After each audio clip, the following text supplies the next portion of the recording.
What's up, YouTube? It's currently 6:14 a.m. right now. I got off a shift, an 8-hour shift at 6:30, and we're back here gonna stack another win for the day because I don't feel like being here right now. You're probably thinking to yourself, what do you mean because you don't feel like being here right now? Guys, let me tell you a little story about structure and the lowest standard that you have for yourself. About a year ago, when I first got my trucker's license, I had very little structure in my routine. Wasn't really hitting the gym. It was off and on. And I thought I was the shit. I'll put it to you that way. I really did. Because after that accomplishment, real fast turned into a moment of stupidity when I thought it was okay to smoke a bunch of weed before I started applying for jobs. Come to find out, you will never be able to escape a hair follicle drug test, especially when it's given to you by the DOT and it's federally administered, okay? So mind you, $5,000 out of pocket, 3 months of my life. And at the end of it, because I had no idea of the importance of developing a routine structure that you can fall back on when you are experiencing self-doubt or inner turmoil, maybe you just don't feel up to par, you must have a blueprint for course correcting yourself once you begin to veer off track. And it must be instant. It has to be quick, because the power of compound interest when it's regarding your momentum has the power to completely sabotage everything good you've been working for quicker than you rised up to build that momentum. It takes a lot of energy to start a train from a dead stop. Once it's going to come to a complete stop, it's gonna screech. The conductor is gonna pull that brake so hard, and it's gonna take a little while before it stops. But it will stop way sooner than that full train going 100 miles an hour. I'm exaggerating, or maybe the bullet train. But after your momentum has already began to skyrocket, you must maintain it. You cannot allow yourself to fall back into the same common pitfalls that you always do, because naturally we are creatures of habit. What you do on a consistent basis and what you think about and what you focus on is who you are. Whatever you reflect out to the world will be reflected back in you. Rounding back to my story, that unwise decision, to put it the nicest way possible, became the source of one of the deepest, darkest mental prisons that I have ever experienced in my entire life, guys. I felt utterly worthless, like a failure, and I was objectively in a worse position than I was in before. I spent all that time, all that money, and I couldn't even fulfill what I had originally set forth because I chose to waver in my discipline and lacked the right structure in my life. It took me so long to recover from that, where now I look back on that time of my life and I think to myself, wow, when I was in it, I really thought it was never gonna end. I had this inflated sort of sense of self-pity in my mind for the mistake that I had made, killed like 90% of my progress, like within a couple months. And now, glory to God that he turns negative situations into beautiful, beautiful aspects of your life that ultimately make you better. But God will never give you a test, a trial that will break you. But you do have the capacity to believe that your problems are larger than you. Your problems will always be as difficult as you believe them to be. If you think that you are just a fuck up and aren't deserving of anything good in this life, or maybe you simply just lack a bit of conviction and direction for what you even want for your own life. If you do not currently have the skill to transmute your emotions, good or bad, into something purposeful and positive, instead of falling back to the lowest possible standard that you have for yourself, you will never reach the maximum capacity of your mind, of your skill set, of being as valuable as possible on this earth as you could be. It's one of the most important skills anybody could learn.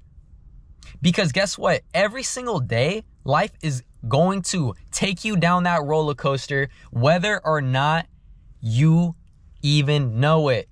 Whether or not you are focusing on it or not. One day you're gonna feel energized, well rested, ready to conquer the day. The next day, you're gonna feel like shit. You're gonna feel tired, like you don't have anything creative to put out, like you're just like a shell of yourself. And no matter what, every single day, you always have energy to call upon. You always will have something to push you forward. Maybe it might not be positive.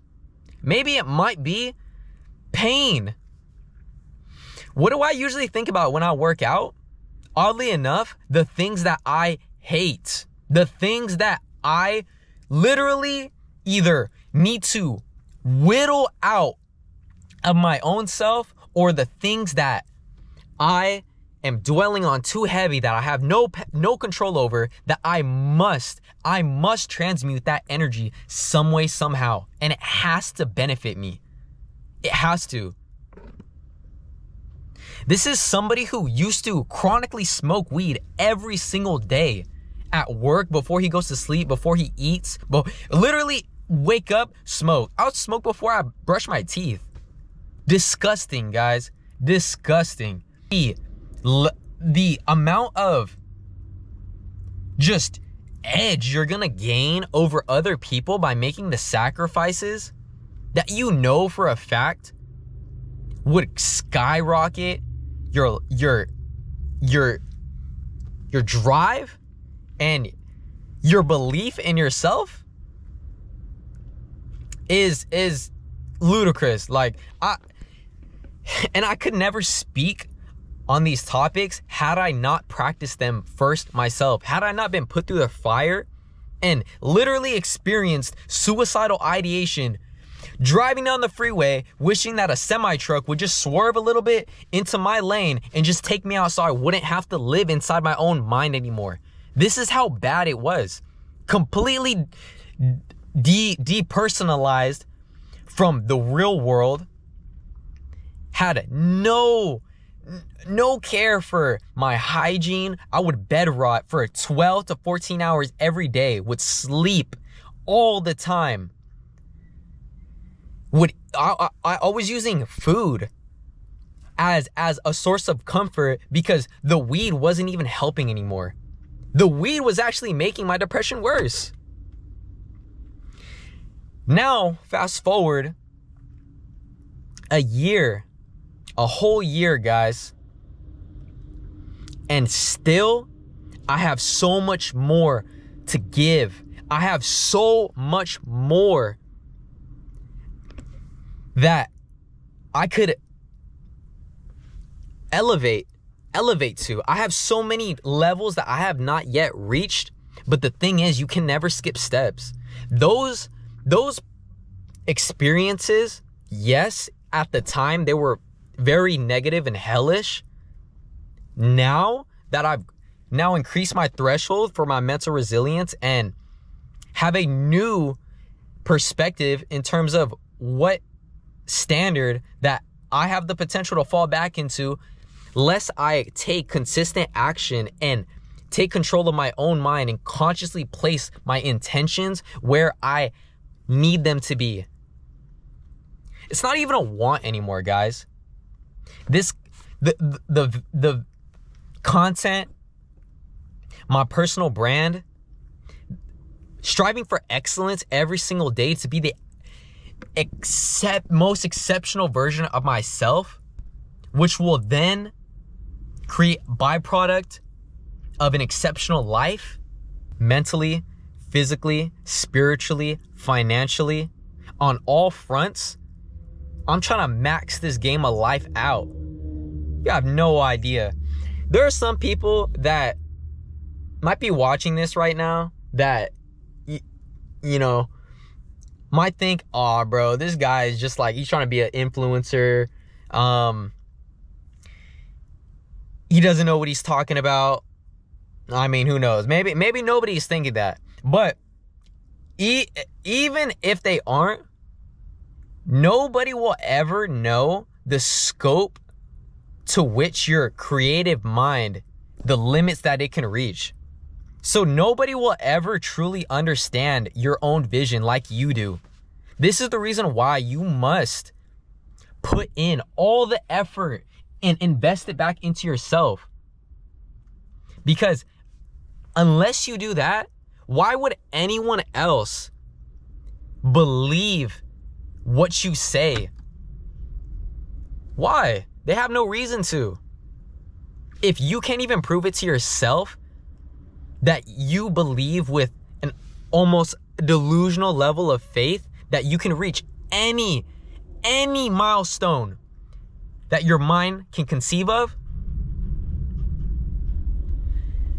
never ever again will you seek the approval or seek to be understood by other people. There is nobody that can understand you as well as you can.